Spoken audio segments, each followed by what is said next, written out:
வணக்கம். சீதாஸ் பேஜஸ். இன்றைக்கி நம்ம நெல்லிக்காய் ஊறுகாய் எப்படி பண்ணுறதுன்றது பார்க்க போகிறோம். நான் ஒரு 12 நெல்லிக்காய் வாங்கியிருக்கேன். இதை நல்லா கழுவிட்டு நம்ம ஒரு இட்லி பாத்திரம் இல்லைன்னா ஸ்டீமரில் இதை வேக வச்சிடலாம்.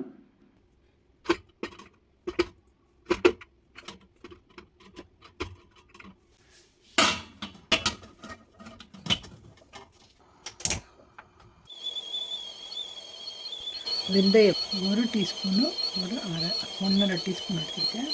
இதில் 2 டீஸ்பூன் கடுகு எடுத்திருக்கேன். எண்ணெய் விடாமல் கடுகு, வெந்தயம் 2ஐயும் சேர்த்துருக்கேன். இதை நல்லா செவக்க வறுக்கணும்.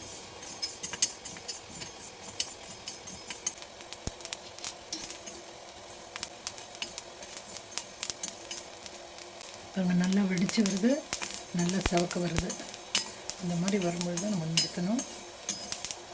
கடுகு கொஞ்சம் நல்லா வெடிக்கட்டும்ன்றதுக்காக விடுறேன். இந்த வெந்தய வாசனை வரும்போதே நீங்கள் தெரிஞ்சுக்கலாம் நல்லா வறுபட்டுடுச்சுன்னு. நான் 12 நெல்லிக்காய் போடுறதுனால கொஞ்சமாக எடுக்கிறேன். இது நான் ஒரு தட்டில் மாற்றிடுறேன். இது ஆறட்டும். நான் இதில் தான் போடுறேன். மிக்சியில் ரொம்ப கொஞ்சமாக இருக்கிறதுனால அரையாதுன்றதுனால நான் இதில் போட்டு தட்டி எடுத்துகிட்டு வந்து காட்டுறேன். நல்லா வந்துடுச்சு பாருங்கள், உங்களுக்கு பார்த்தாலே தெரியும். ஸோ இது நல்லா இது பிளந்துருக்கு பாருங்கள். ஸோ இது நம்ம சூடோட்டியே இப்படி பிரித்தோம்னாலே இந்த விதை வந்துடும்.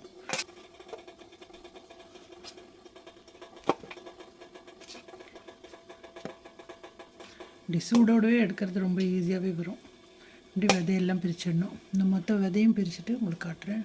இது இவ்வளோ வந்திருக்கு. உரிச்சதில் இவ்வளோ கொட்டைகள் நீக்கியிருக்கேன். ஸோ இது ரெடியாக இருக்குது. இப்போ நம்ம ஃபஸ்ட்டு இதை ஆன் பண்ணிடலாம். இப்போ இதில் நம்ம கொஞ்சம் எண்ணெய் விடலாம். இது கொஞ்சம் தாராளமாக தான் எண்ணெய் விடணும். பட் முதல்ல நான் கொஞ்சம் மிளகாத்தூள் இதில் போட்டுடுறேன். இதுலேயே உப்பு, மிளகாத்தூள் போட்டு இது கொஞ்சம் மிக்ஸ் பண்ணி வச்சுக்கிறேன். இது கொஞ்சமாக போடுறேன், நான் ரொம்ப போடல, கொஞ்சமாக தான் போட்டிருக்கேன். ஸோ இப்போ எண்ணெய் சூடாகுது. ஸோ இந்த எண்ணெயில் கொஞ்சமாக கடுகு போடுறேன், கொஞ்சம் மஞ்சத்தூள் போடுறேன். கடுகு வெடிக்குது. தீயை சின்னதாக்கிடுறேன். இதை ரெடியாக வச்சுருக்கிறது இதில் சேர்த்துடலாம். இதை நீங்கள் சேர்க்கறதுக்கு முன்னாடி ஒன்றா உதுத்து வச்சுக்கோங்க.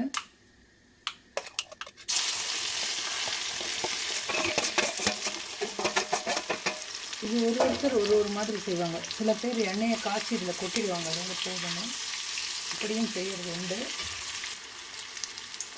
இதுக்கு நான் 1 டேபிள் ஸ்பூன் மிளகாத்தூள் போடுறேன். அதே மாதிரி இதை அடிச்சுட்டு வந்திருக்கேன். இதை நான் ஃபுல்லாக போட போகிறதில்ல, நான் கையளவு தான் போடுறேன். அதை நீங்கள் ரொம்ப போட்டிங்கன்னா கசந்து போயிடும். 1/2 ஸ்பூன் மிளகாப்பொடி சேர்க்குறேன். இதுக்கான உப்பு.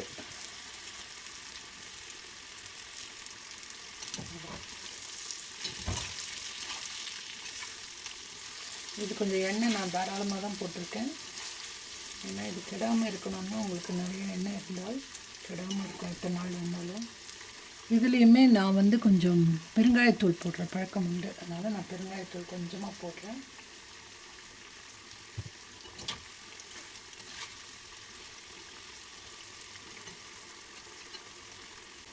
இது சும்மா உங்களுக்கு கலர்ஃபுல்லாக காட்டலான்னா அப்படியே மிளகாத்தூள் போட்டோன்னே அப்படியே எடுத்து காமிச்சிடலாம்.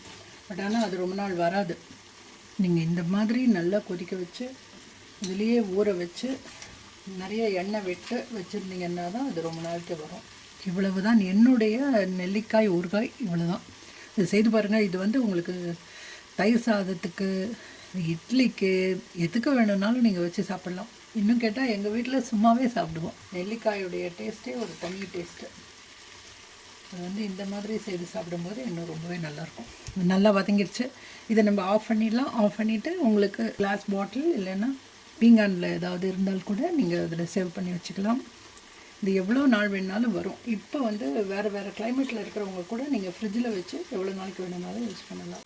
பாருங்கள், நான் இதை ஆஃப் பண்ணிவிட்டு கூட வந்து இன்னும் எவ்வளோ கொதிச்சுட்ருக்கு பாருங்கள். அதனால் கரெக்டாக நீங்கள் ரொம்ப கருகிறதுக்கு முன்னாடி கரெக்டாக ஆஃப் பண்ணிட்டீங்கன்னா அந்த சூட்டில் இன்னும் நல்லா வதங்கிடும். அப்புறம் நம்ம இறக்கிடலாம். ஸோ இந்த வீடியோவை பார்த்தா எல்லாருக்கும் நன்றி. இந்த வீடியோ உங்களுக்கு பிடிச்சிருந்ததுன்னா அதுக்கு ஒரு லைக் கொடுங்க. இதை மற்றவங்க கூட ஷேர் பண்ணுங்கள். இந்த சேனல் இது வரைக்கும் சப்ஸ்கிரைப் பண்ணாத பார்க்குறவங்க தயவுசெய்து சப்ஸ்கிரைப் பண்ணுங்கள். நன்றி, வணக்கம்.